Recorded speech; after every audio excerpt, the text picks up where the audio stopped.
Salut, c'est John. Bonjour à tous. C'est pour la séquence numéro 2, mais je vais te snow 2. Bienvenue au Cap Jet. Alors voilà, il fallait attendre un petit peu que ça tombe un petit peu parce que mon Québec, beaucoup de neige ici, c'était difficile. En plus, le mari de Céline décidait, il fallait que je reparte au Canada. C'était un petit peu compliqué. Alors aujourd'hui, j'ai décidé de vous faire une petite vidéo puisque la neige est revenue et en fait on va tracer l'historique de la pelle à neige, du début jusqu'à la fin, de ce qui se produisait avant et de ce qu'on a maintenant. Ok? Allez, à tout de suite. Ok, alors nous y voilà, c'est parti pour un petit défilé de ce qu'on pouvait trouver avant.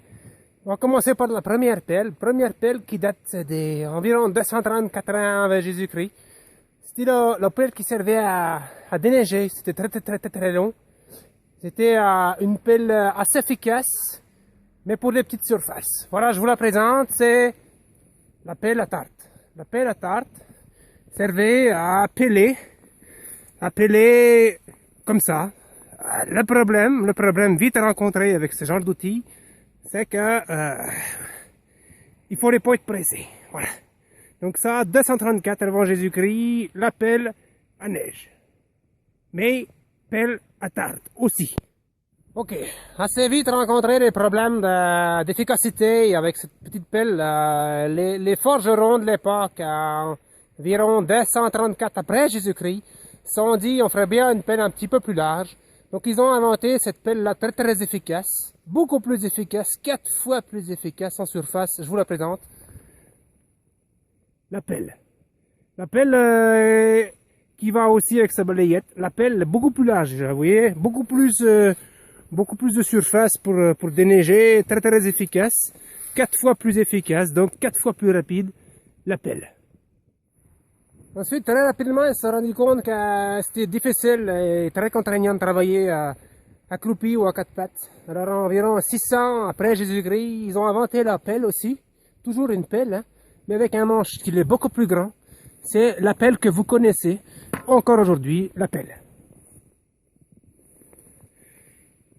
Cette pelle avec un grand manche permet de se reposer également comme ça. Et comme ça, on arrive à se reposer très facilement. Après une douce journée de labeur, c'est toujours pas facile. Et cette pelle très efficace également, parce qu'elle est beaucoup plus grande, beaucoup plus de portée également, et beaucoup moins contraignante à travailler. Cette pelle-là, formidable. Ensuite, environ 935 après Jésus-Christ, difficile toujours, parce que cette pelle était pas très efficace sur les côtés. Efficace plus que celle d'avant, mais efficace moins que celle d'après. Donc ils se sont dit, on va faire une vraie pelle un petit peu plus légère et plus large également, avec des rebords sur les côtés. On appelait ça la vraie pelle à neige. Cette pelle inventée par M. Magnan, la pelle Magnan, avec une boule ronde en haut pour ne pas se faire mal quand on est accroupi comme ça dessus, enfin adossé dessus comme ça sur le côté. Très pratique pour les selfish. Hein. Cette pelle beaucoup plus pratique, beaucoup plus efficace encore. Vous voyez, elle glisse bien comme il faut, bien affartée avant l'hiver, très important. Bien affartée et elle va vite. C'est une pelle qui va très vite. Ça, super invention, environ 600-800 après Jésus-Christ. Ensuite, toujours difficile pour faire des grandes surfaces. L'homme s'est dit, on va inventer une pelle encore plus large qu'on va non pas soulever, mais pousser. Alors de ce nom est né forcément non plus le pelle, c'est quand même une pelle, mais ça s'appelle le poussoir. Le poussoir, c'est comme ça, je vais vous montrer, c'est très pratique. Et là, on peut déneiger de très grandes surfaces, jusqu'à 12, 13, 14 000 mètres carrés, 15 000 mètres carrés, comme ça, à l'heure, hein, si le gars est bien motivé, un bon Québécois. Il a déjà travaillé comme ça, je vais vous montrer ce que c'est qu'un poussoir.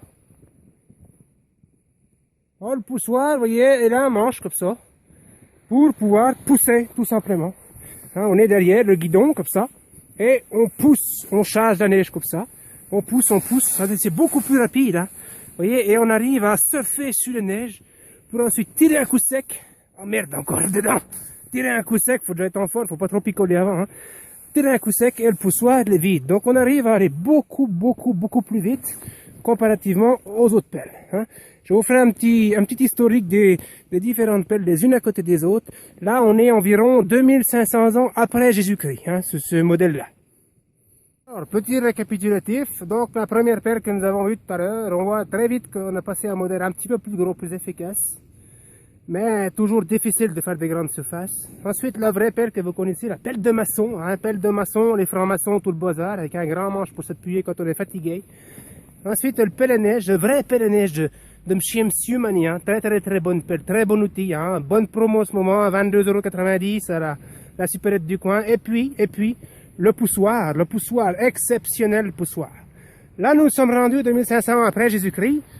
On va essayer maintenant de voir ce qui se pratique aujourd'hui. Aujourd'hui, c'est beaucoup plus rapide, beaucoup moins écologique, mais on s'en fout. De toute façon, on sera plus là pour voir quand il n'y aura plus de neige.